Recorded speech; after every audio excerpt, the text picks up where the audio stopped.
Gold trusted gold buyers తాకట్టులో ఉన్న బంగారాన్ని విడిపించి ఈ రోజు ఉన్న మార్కెట్ ధరకే కొనబడును. మరిన్ని వివరాలకు సంప్రదించండి 77107720. రాష్ట్ర ప్రభుత్వం అందించే ప్రభుత్వ పథకాలకి రేషన్ కార్డు అనేది అత్యంత కీలకమైనది. ఈ నేపథ్యంలో చాలామంది రేషన్ కార్డు లేక ఇబ్బందులు పడుతూ ఉన్నారు. ఈ నేపథ్యంలో కూటమి ప్రభుత్వం అధికారంలోకి వచ్చిన తర్వాత కొత్త రేషన్ కార్డులకి మంజూరికి ఆమోదం తెలిపింది. ఈ నేపథ్యంలో నిన్న మంత్రి నాదెండ్ల మనోహర్ ఒక ప్రకటన విడుదల చేశారు. ఈ రోజు నుంచి అంటే బుధవారం నుండి రాష్ట్ర వ్యాప్తంగా ఉన్నటువంటి గ్రామ వార్డు సచివాలయాల కొత్త రేషన్ కార్డుకి అప్లికేషన్ ఇవ్వచ్చు అంటూ ప్రకటించారు. అయితే రేషన్ కార్డులకు సంబంధించిన విషయంలో గతంలో ఉన్నటువంటి నియమ నిబంధనలు కొన్ని తొలగించినట్టు తెలుస్తుంది. ముఖ్యంగా పూర్తిగా క్యూఆర్ కోడ్ అనే కొత్త సిస్టంతో కార్డు మీదే క్యూఆర్ కోడ్ పెట్టి దాని ద్వారా క్యూఆర్ కోడ్ స్కాన్ చేయడం ద్వారా ఆ కుటుంబ సభ్యుల సంఖ్య, కుటుంబ యజమాని పేరు మొత్తం వివరాలు వచ్చే విధంగా కొత్త రేషన్ కార్డుని మంజూరు చేయబోతున్నారు. ప్రస్తుతానికైతే ఈ రోజు నుండి రాష్ట్ర వ్యాప్తంగా అన్ని సచివాలయాల్లో, గ్రామ వార్డు సచివాలయాల్లో దీనికి సంబంధించినటువంటి అప్లికేషన్లు అందించబోతూ ఉన్నారు. వాటితో పాటు ఎవరైతే కొత్తగా మార్పులు చేర్పులు అంటే కుటుంబ సభ్యులు కలుపుకోవడం, యాడ్ చేసుకోవడం, లేకపోతే డిలీషన్, కొంతమంది చనిపోయారంటే వాళ్ళ పేరు డిలీట్ చేయడం వంటి ఉంటాయో వాటిని కూడా చేసుకోవచ్చు అంటూ రాష్ట్ర ప్రభుత్వం ప్రకటించింది. వాటితో పాటుగా ఎవరైతే ఒంటరి మహిళలు అంటే ఎవరైనా భర్త చనిపోయిన మహిళలు ఉంటారో వాళ్ళతో పాటు ఆశ్రమాల్లో నివసించే ఉండే వాళ్ళకు కూడా రేషన్ కార్డు మంజూరు చేస్తామంటూ రాష్ట్ర ప్రభుత్వం ప్రకటించింది. ముఖ్యంగా వితంతువులకి జనరల్గా ఇప్పటివరకు ఉన్న అబ్జెక్షన్ ఏంటంటే వితంతువులు రేషన్ కార్డు పొందాలంటే, ఒంటరి మహిళలు రేషన్ కార్డు పొందాలంటే కొంత మ్యారేజ్ డైవర్స్ విడాకుల పత్రాన్ని సమర్పించాలని కొన్ని రూల్స్ అనేవి పెట్టారు. వాటిని కూడా తొలగిస్తున్నట్టు రాష్ట్ర ప్రభుత్వం ప్రకటించింది. అర్హత సంబంధించిన ఆధార్తో పాటు ఇతర వివరాలు ఉంటే సరిపోతుంది, విడాకులకు సంబంధించినటువంటి డాక్యుమెంట్స్ అవసరం లేదంటూ రాష్ట్ర ప్రభుత్వం అయితే ప్రకటించింది. కాబట్టి వాళ్ళకు కూడా కొంత వెసులుబాటు కల్పించారు. ఇక ఆశ్రమాల్లో నివసించే, అనాథాశ్రమంలో కూడా అక్కడ నివసించే వాళ్ళకు కూడా రేషన్ కార్డులు మంజూరు చేయబోతున్నారు. వాళ్ళ దగ్గర ఉన్నటువంటి డాక్యుమెంట్స్ అన్నీ తీసుకువెళ్తే వాళ్ళకు కూడా రేషన్ కార్డ్స్ అయితే మంజూరు చేయబోతున్నారు. అయితే ఇప్పుడు రాష్ట్ర ప్రభుత్వం, కూటమి ప్రభుత్వం కొత్త రేషన్ కార్డ్స్లో కొత్త విధానం తీసుకొస్తుంది. ఇంతకుముందు చెప్పినట్టే క్యూఆర్ కోడ్ అనే విధానాన్ని తీసుకొస్తుంది. ఈ కార్డు మీద గతంలో అప్పటి ముఖ్యమంత్రి జగన్ ఫోటో ఉండేది.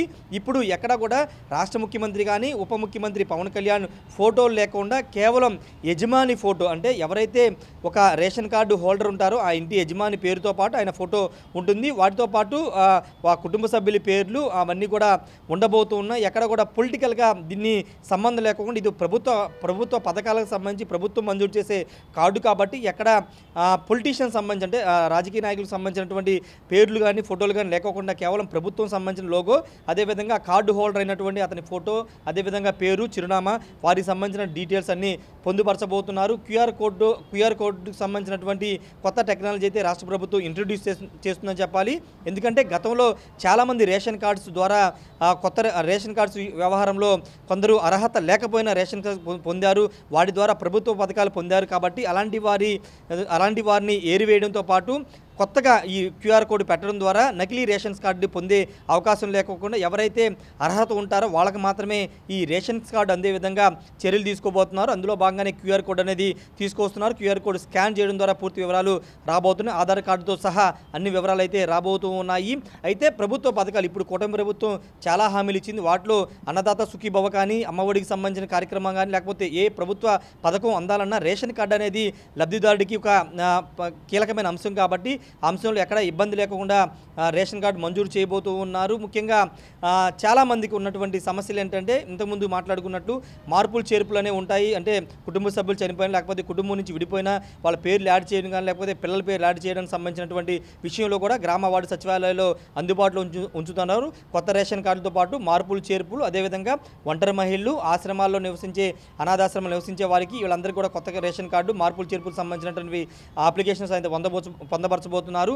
ఏదేమైనప్పటికీ రాష్ట్ర ప్రభుత్వం గుడ్ న్యూస్ అని చెప్పాలి. ఎందుకంటే చాలా కాలం నుండి రాష్ట్ర ప్రజలు రేషన్ కార్డు లేని వాళ్ళు ఎదురు చూస్తున్నారు. ప్రభుత్వ పథకాలకి అంటే అర్హత ఉన్నప్పటికీ ప్రభుత్వ పథకాలకి దూరంగా ఉన్న చాలామంది కేవలం రేషన్ కార్డు లేకపోవడంతో వాళ్ళంతా కూడా ప్రభుత్వ పథకాల దూరంగా ఉన్నారు. అలాంటి వారికి ఇది ఒక గుడ్ న్యూస్గా చెప్పాలి. సో రేపటి నుంచి రాష్ట్ర వ్యాప్తంగా రైస్ కార్డ్ సర్వీసెస్ ఎనేబుల్ చేస్తున్నాం. దాని అర్థం ఏంటంటే కొత్త రైస్ కార్డు కోసం దరఖాస్తు చేసుకోవచ్చు. అదేవిధంగా ఒక కుటుంబంలో స్ప్లిట్టింగ్ ఆఫ్ రైస్ కార్డు కూడా పర్మిట్ చేస్తున్నాం. అదనంగా కుటుంబ సభ్యులు చేరినప్పుడు మెంబర్ ఎడిషన్, కుటుంబ సభ్యుల్ని యాడ్ చేసుకునే సౌకర్యం కూడా కల్పిస్తున్నాం. అన్నిటికన్నా ముఖ్యం అడ్రస్ మార్పు కూడా రేపటి నుంచి అవకాశం కల్పిస్తున్నాం. అదేవిధంగా మరణాలు జరిగిన చోట మెంబర్ డెలీషన్ కూడా కుటుంబ సభ్యుల పేర్లు తొలగించే విధంగా అవకాశం కల్పించాం. మరిన్ని వీడియోస్ కోసం ఛానల్ ని సబ్స్క్రైబ్ చేయండి. లేటెస్ట్ అప్డేట్స్ కోసం వాట్సాప్ ఛానల్ ని ఫాలో అవ్వండి. ఆ లింక్ డిస్క్రిప్షన్ లో ఉంది.